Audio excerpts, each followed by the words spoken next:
A few weeks back, I stumbled across a poorly built wooden cabin in my basement. Afraid that someone broke into my house, I called the police to check it out.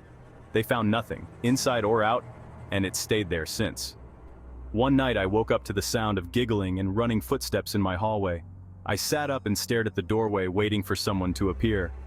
It's nothing, I thought to myself. I tried falling asleep again, but a child's laugh then echoed through the hall. Come on, I'm an adult, there is no such thing as ghosts. Telling myself that, I of course got out of bed and stepped into the hallway. I flipped the switch on, but no light. Okay, maybe it is ghosts. I checked the other switches and nothing. Power must be out.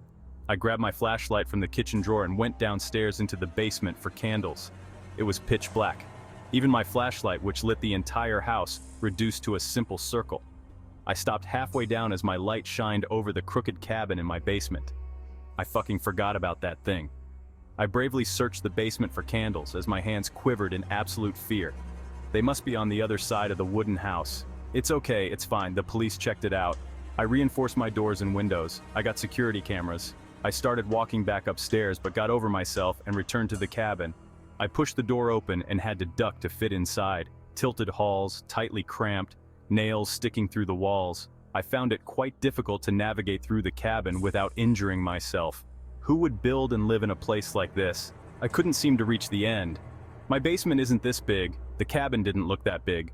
Long hallways would often break into small rooms, each with what looks like old, worn-down furniture. A light flickered from the end of the hall. I rushed to it, thinking my power came back on. The walls seem to close in the deeper I go. A tall, strange-looking woman comes into the hall and notices me. She lets out a blood-curdling scream and starts making her way to me. I slam my feet into the ground, pushing myself back as I attempt to flee. My heart races as I'm unable to turn around and run due to how tightly packed the hallways are. I continue sprinting backwards as nails slash away at my skin from head to toe. Before I can reach the beginning of the hall, I find myself trapped as several nails latch onto my body. I scream and cry, begging for the woman to leave me alone as she gets closer and jerks her hand towards me.